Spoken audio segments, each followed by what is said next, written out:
कभी कभी ऐसा हो जाता है ना कि सुबह में ब्रेकफास्ट में बच्चों को, बड़ी बेटी को और पतिदेव को जो खाना बना के देती हूँ ना, मतलब वो उतना ही होता है जितना उनके लिए पूरा हो जाता है। उसके बाद मैं अपनी चॉइस की चीज़ बनाती हूँ अपने लिए, अपने तरीके से खाने के लिए। तो यहाँ पे मैंने अपनी छोटी बेटी को ना पनीर का पराठा बना के दिया, पनीर की स्टफिंग बना के सुबह उनको मैंने पराठे बना के दिए थे आज। लेकिन मेरे को ना मन कर रहा था कि मैं कुछ और खाऊं, क्योंकि पनीर की स्टफिंग बिल्कुल थोड़ी सी बची थी। तो फिर मैंने क्या किया कि आलू लिए 2, उनको छीला और उनको कूट के ना उनके बीच में थोड़ा-सा नमक, मिर्च, हल्दी डाला, थोड़ा-सा प्याज़ एक कूट के वो भी डाला। उसके साथ-साथ जो थोड़ी-सी पनीर की स्टफिंग बची थी वो डाल दी।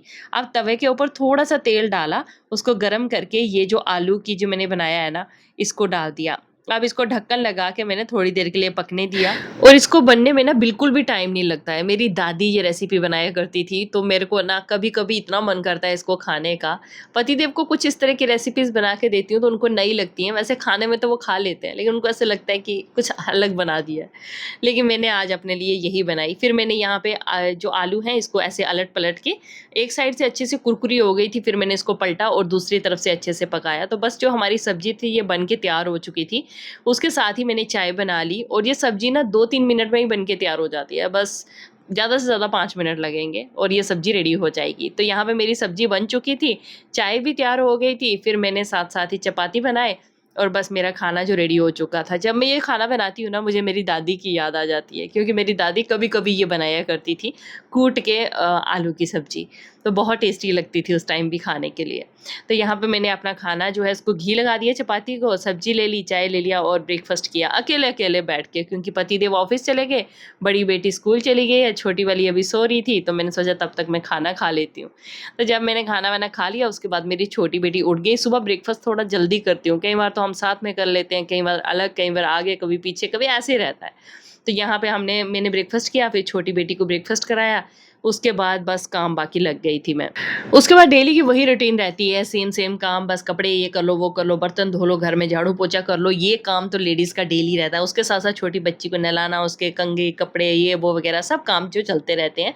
तो दिन का टाइम हो चुका था, मैंने सोचा जल्दी से लंच बना देती हूँ और लंच बना रही थी, तेल डाला। तो जैसे मैंने अपनी नमक जो मसाले वाली मसालादानी होती है ना, उसको देखा तो उसके ढक्कन पे ना तेल-तेल लग रहा था। तो मैंने मतलब ऐसा 2-3 दिन में मैं कर लेती हूँ कि टिश्यू पेपर लेती हूँ, घी का डब्बा, नमकदानी का डब्बा, ये सारे अच्छे से इनके मैं पूरा ऑयल जो इनके ऊपर होता है सब साफ़ कर देती हूँ। तो ये अच्छे से पूरा क्लीन हो जाता है। अगर ज़्यादा दिन हो जाए तो फिर ज़्यादा गंदा हो जाता है, 1-2 दिन में क्लीन हो जाता है। तो यहाँ छोटी बेटी को भी बीच-बीच में उनको सुसु कराना, पॉटी कराना, बाकी के काम वो साथ-साथ चलते रहते हैं। तो उनको भी मैंने अभी सुसु करा के यहाँ बिठाया, फिर उसके बाद उनको मैंने टॉयज़ दिए खेलने के लिए, वो अपना खेल रही थी तो मैं किचन में लगी हुई थी। तो यहाँ दाल बन गई थी, उसके बाद मैंने चावल भी बनने रख दिए थे, तो यहाँ पे जो लंच है वो बन के हो चुका था तैयार। छोटी बेटी साथ-साथ में मुझे इतना एंटरटेन करती रहती है ना कि क्या ही बताऊँ। मतलब मम्मा ये कर दो, मम्मा वो कर दो, मम्मा ऐसा हो गया, मम्मा वैसा हो गया। और सच्ची बताऊँ, अगर मैं अपने बच्चों को मतलब ऐसा हो जाता है ना कई बार कि हम बहुत बिज़ी हो जाते हैं तो बच्चों को टाइम कम दे पाते हैं, तो मुझे खुद में ही गुस्सा आने लगता है कि मैं अपने बच्चों को टाइम नहीं दे पा रही हूँ, ऐसा अजीब-सा लगने लगता है। तो यहाँ लंच हो गया था सबका, फिर बच्चे सो गए थे और सोने के बाद छोटी बेटी उठ गई और बड़ी वाली सोई हुई थी। अब छोटी वाली उसको इतने प्यार से उठा रही थी ना, दीदी उठो, दीदी वेक अप, इट्स मॉर्निंग, दीदी इट्स इवनिंग, ऐसे-ऐसे कर के उसको उठा रही थी। तो इतना मतलब उसके बिना रह नहीं पाती है, जो स्कूल जाती है ना बस उतना ही टाइम उसके बिना रहती है, बाकी तो उसके साथ चिपक के रहेगी। देखो, वो लेटी हुई है, उसके ऊपर जाके लेट जाती है उसको उठाने के लिए, हर वो मुमकिन कोशिश कर रही है कि वो उठ जाए, लेकिन वो नहीं उठी। फिर मैंने उसको उठाया, मैंने कहा कुछ आगे उठ जा बच्चे। फिर यहाँ सब उठ गए, फिर शाम के टाइम पे सब इवनिंग वॉक करके आए, तो आके उन्होंने पूजा की। पूजा करके ना तो मेरे को ज़रूर मतलब जोत के ऊपर से आरती लेके आती है और मेरे सर पे ज़रूर हाथ लगाती है। तो आज का जो रात का मैं डिनर बना रही हूँ, वो बना रही हूँ आलू बैंगन की सब्ज़ी।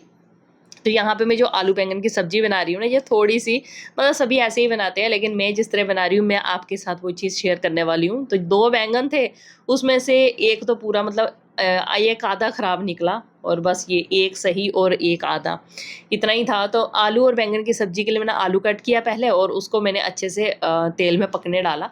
आलू जैसे अच्छे से सॉफ्ट हो गया, उसके बाद मैंने बैंगन डाला, नमक, मिर्च, हल्दी डाली और इसको थोड़ा-सा चलाया। फिर उसके बाद 1 प्याज़ और 1 टमाटर, ये दोनों कट करके इसमें डाल दिए। तो इससे क्या होता है ना कि आलू पहले पक चुका है, क्योंकि बैंगन पकने में बहुत कम टाइम लेता है।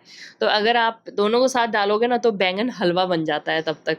तो यहाँ मैंने ये टमाटर और प्याज भी डाल दिया था और उसके बाद इसको अच्छे से पकाया।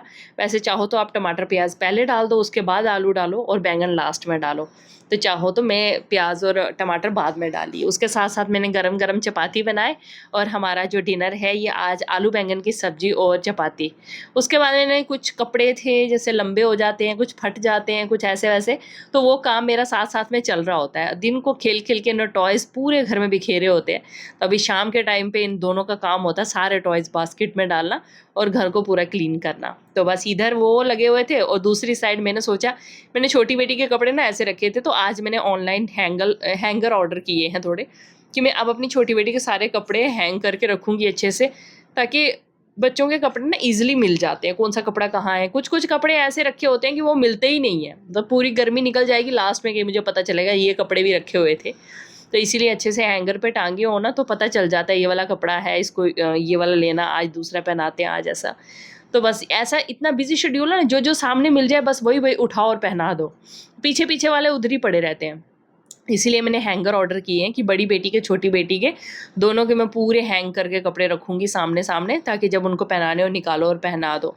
तो यहाँ मेरा काम चल रहा है और दूसरी तरफ पे इन दोनों की शैतानियाँ, छोटी वाली और बड़ी वाली दोनों देखो, बड़ी वाली गाना गा रही है और छोटी वाली डांस कर रही है। मतलब इतना एंटरटेन करती है ना कि क्या बताएँ, पूरा दिन इनका एंटरटेनमेंट कभी ख़त्म नहीं होता। और छोटी वाली इतनी पंगु हो गई है आजकल ना, बस दोनों मिलके तो खूब उधम मचाती हैं घर में, खूब मस्ती का माहौल रहता है घर में आजकल।